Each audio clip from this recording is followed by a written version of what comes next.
Hello everybody and welcome back to the cafe. For those of you who are new here, my name is Jack. I'm an entrepreneur in training and this is my show where I talk about my business in tabletop gaming and cafe-like. So first of all, I want to apologize for no video last week. I've been very little busy and active with driver's ed all week, but luckily I've completed my 30 hours in the span of 1 week and I'm pretty much good until the country reopens. So let's for that. Monday the 18th is supposedly phase 1 in Massachusetts. So let's hope we can see all our friends again at Platinum City Gaming or help support our other local businesses. Anyway, welcome to another, this is going to be a quick video because, again, I really didn't have a lot of time this week and I felt bad for not having much time. But I promise you that next week, or maybe even an extra video this week to compensate, that there's going to be something very exciting for you. So stay tuned for that. In the meanwhile, welcome to another segment of What to Bring to Your First. It's my show where, of course, I talk about just general advice for what to bring or what to do for your first of many exciting events. So, you've decided to get into Magic the Gathering with some friends. Good for you. It's a fun game and you're going to have a great time. Even better, you decide that you're going to dedicate some time into it and you're going to go play with some friends. Even better. Or even play online on Arena. Fantastic. Help get some practice. And then you decided that as soon as this is over, I'm going to dedicate myself to going to Friday Night Magic at my local card shop. That's great. I've never been to a tournament before. That's a little bit of a problem. But not to worry, old Jack's here to help you out with this simple guide of what to bring to your first Magic tournament and how to make sure that you have the best of your experience and what to do and what not to do. So, of course, as always stated, one of the most important things that you should bring is your handy dandy backpack. Like I said, this thing was 20 bucks at the IKEA. So your backpack is always your important piece for your gaming needs, because obviously, as many experienced gamers will know, you tend to hold a lot of stuff. And so, next on the list that's going to be important, which I used to go to a lot of Friday Night Magic, so you'd be shocked the number of people that forget this. You'd really be shocked, but obviously, you're going to want your deck. I keep mine in this nice deck box, my Golos Commander deck. Let me know if you want to see a deck profile of that. That might be exciting. But obviously, you'd be surprised the number of people that will bring like all their stuff and be like, oh shoot, forgot my deck.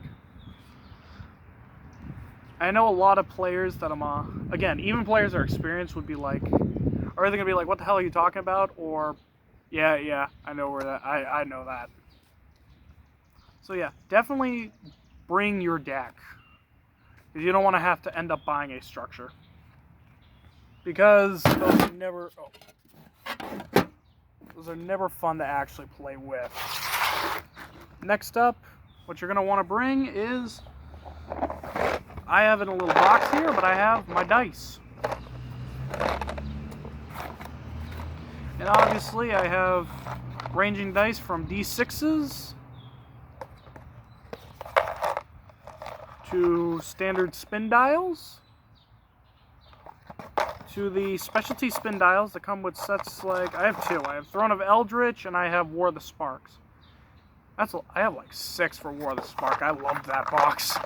I grinded the hell out of that for, I want to say it was the Planeswalkers, but I'm not going to lie, those Amass cards were like busted. I loved Amass. I still play with Amass, I'm not going to lie to you.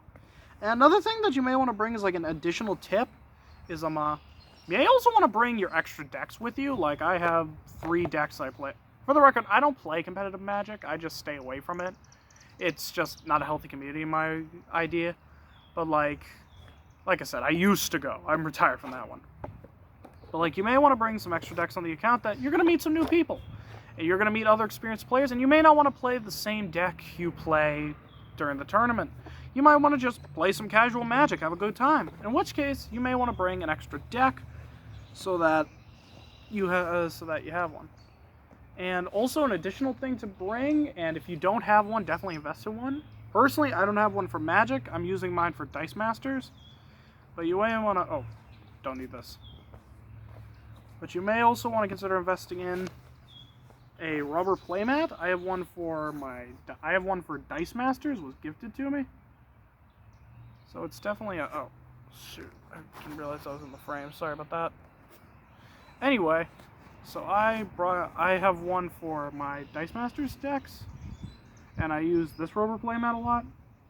Also invested in a brand new Yu-Gi-Oh one that just hasn't come in the mail yet, but rubber playmats are...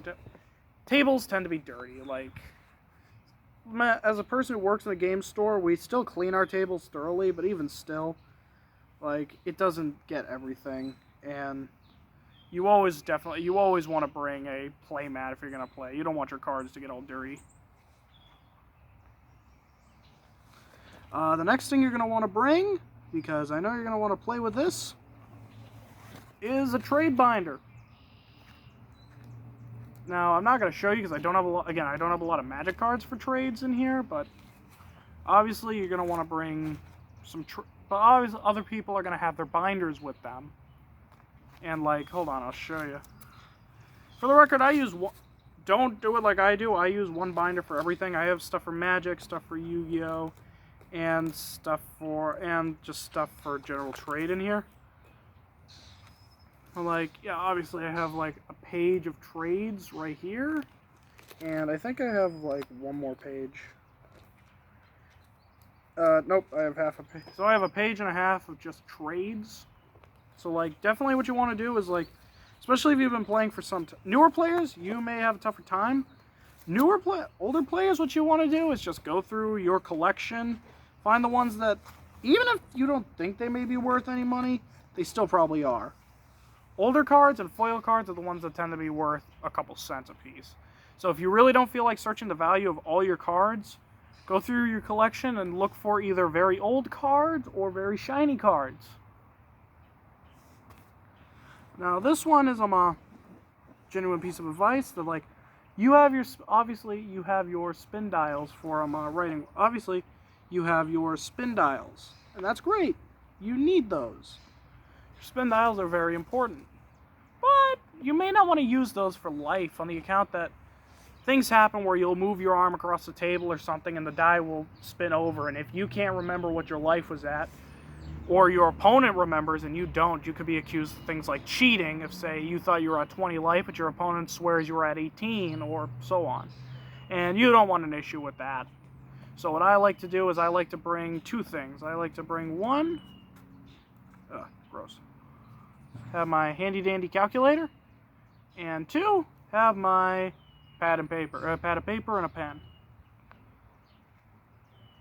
Oh, sorry, it's upside down. But first of all, shout out to Bristol County Savings. Not sponsored, but, you know, would love some free money. You're a bank, you make it happen. Anyway, but these are good to have just so that, again, the spin dials aren't always the most reliable things. So a calculator is good to have, but a calculator is also not the most reliable thing. Calculator can do stuff like die on you, especially since, like, this one that isn't solar powered like your average one.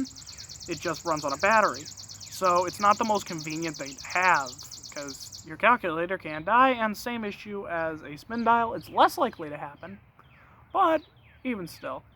A pen and paper, I find, is the best way to go about it, because you just write down all your life, and when you're done, you can either keep that page till the end of the night, which I recommend, in case it might not it probably doesn't happen, but in case you have to go back to another part of the match, or even you can help show a judge to them, or even you can show it to a judge or TO to help them if they need to understand, like, what happened during the game.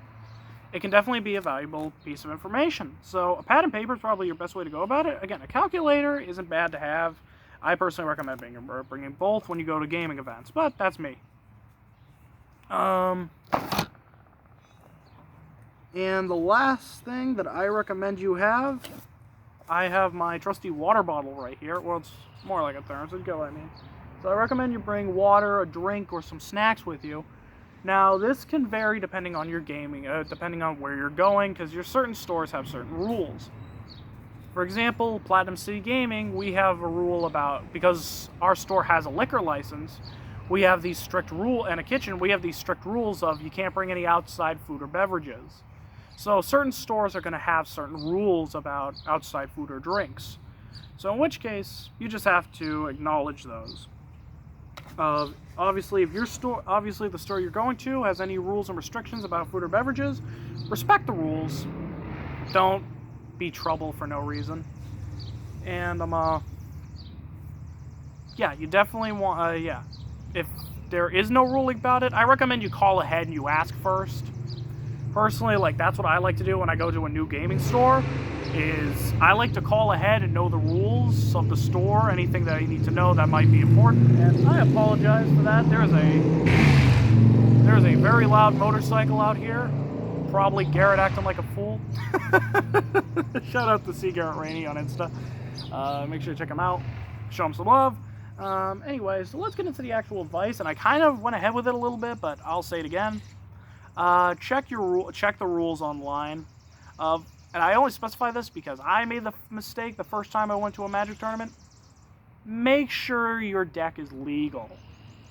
Check the ban list and all that such. Go through your deck. I know it may take a little bit of time, especially in Commander, and yeah, it kind of sucks, but go through that ban list and make sure your deck is legal. If you're going to like a standard event, not standard. Standard is very wrong for that. I don't believe standard has a set ban list. I believe it's just the only card. Might be mistaken here. It's cards from 2 years, right? Let me know if I'm wrong on that in the comments. But if you're going to say if you're going to a draft, it's like still important, but like it's not as bad.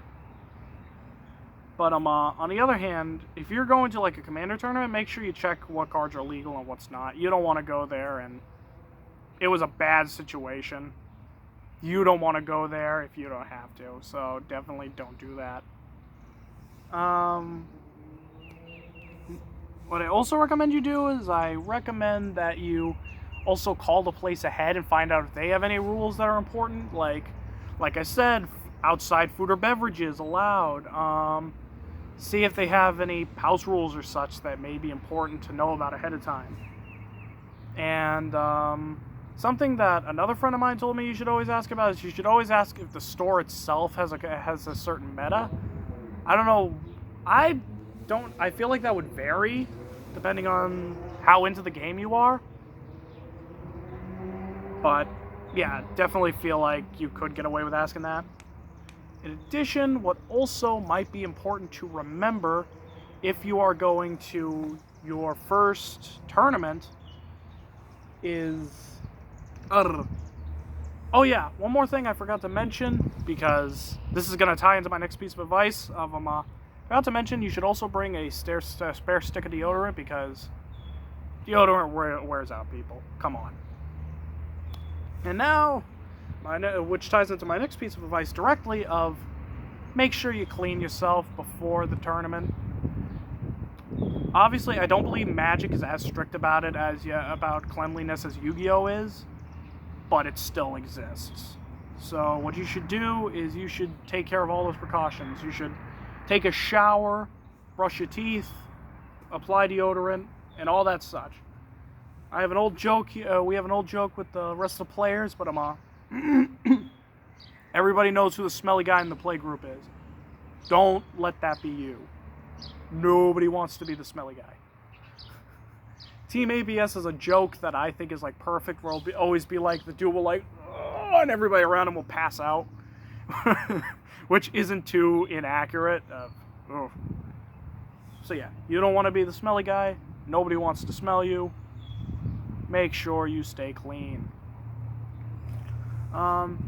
Next thing that may be relevant to you, and I personally find this for any event you go to, like even if you go to like just something like Smash, or I saw a COD tournament once. That was awful. Hated that. Never doing that again. Anyway, go introduce yourself to the people running the store, running the show.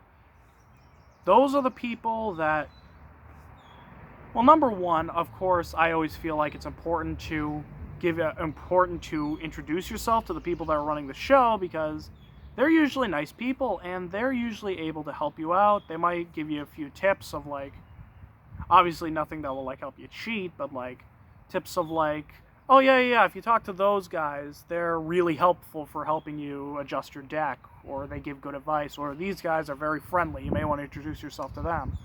So they may be able to help you get comfortable in the store. Plus, again, you can ask them directly if there are any sort of house rules or any sort of regulations of how they run the tournaments. So that can be very important.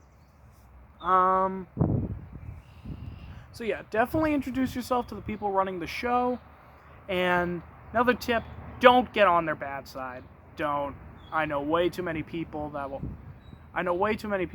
going to say name, Garrett, Corona. Anyway, but yeah, I know way too many people that will try to get in fights with the judges and the TOs, and if the judge gets the final say on what happens in the game, don't pick a fight with the judge. You piss off the judge, he will rule against you, or he will find a way to rule against you. Don't piss off judge. And while I'm on the subject, don't piss off anybody. Like, obviously, first impressions tend to stick around, and you don't want to go to your first tournament and be known as the guy who picked a fight with everybody. Try not to get salty. Remember, it is just a game. No matter what happens, you're here to have a good time. And hell, if you feel like you're going to get salty, and I feel like not enough people know this, because like I have a tendency to get a little... When I play... Yu-Gi-Oh's not nearly as bad. When I play Magic, I get really salty. Like, I start to get pissed. Oh my god. One of these days, I'll tell you guys the story of how I almost like got a fist fight over the game. But anyway, something that you should remember that's definitely relevant is you want to, something that you gotta remember is relevant is it is just a game. And of course, if you start to get salty, like, obviously losing 1 or 2 games isn't too bad, but if you start, like, losing consecutively, go outside and take a breather, calm down for a few minutes, or even call it a night if you think that you're gonna flip out. But don't make a scene. Whatever you do, making a scene will always... Chris Hansen has a saying on his show that I think is, like, awesome. Is, don't make a bad situation worse. Which I think is a good piece of advice, that if you feel that you're losing or you're already being judged, flipping out and starting a fight will make the situation worse. It's already bad enough, don't make the situation worse. The final thing that I'd recommend is bring some friends, or be prepared to make some friends. Obviously, I think going to tournaments and such is much better when you bring your friend group with you, because a lot of times I feel like there's this awkward stigma with nerds of, like, they don't really like to associate with new people. And I've come to find that a lot of people, because you can't really, I try to hide a little bit on the camera, but I'm 6'1" and 240 pounds. I tend to intimidate people.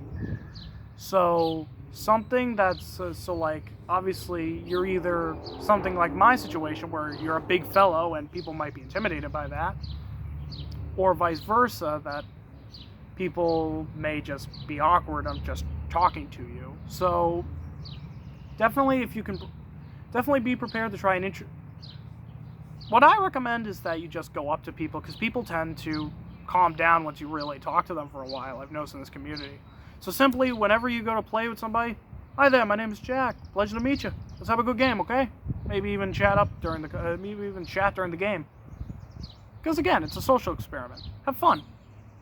The other thing I recommend, like, bring your friend group with you. I've never gone to personally, I've never gone to Magic with a friend group, but like I said, I plan to go to Yu-Gi-Oh with Tim, Garrett, Julian, and David and Peter, which you'll meet them in the future, I promise. But, those are good friends. Go with your friends, because obviously it's easier to kind of bring up a conversation, joke around with somebody. And again, a lot of people tend to just jump in the fun. So if you hang out with them for a while, other people will want to hang out with you. So it's definitely good if you're just warming up to the place to bring your friend group with you, so that way you have some people to chat with. And which leaves my final piece of advice of just have fun. Okay? It is a tournament, after all. So yeah, you should play competitively, but for the most part, you're playing a card game. And a game that you enjoy. You're going to this tournament because you like doing this. So have fun with it. Don't feel nervous that you're going to get beaten by everybody. Don't feel scared or intimidated by top-tier decks. Every game has those. Alright? I've never played I never really played Fortnite, but I guarantee that if you hop on Fortnite, that you're going to take, that there is a meta and there is players that will, in a sense, own you. Be confident then. Go in, and what I recommend is just setting goals in a sense of, like, say you lost every match one week. The next week, edit your deck a little bit and make your goal to win one match or win one round, or then you keep stepping up, you know? So that's really all about I got for today. Thank you for watching this video. If you like what you're seeing and you want to see more, make sure you click that subscribe button. And if you like this video specifically, I'd love it if you click that like. And if you'd like to share this video with your friends, help my business get out there, I'd generally appreciate that. Thank you very much. Thank you all for watching this video, and of course, I will see you next time. Have a good one.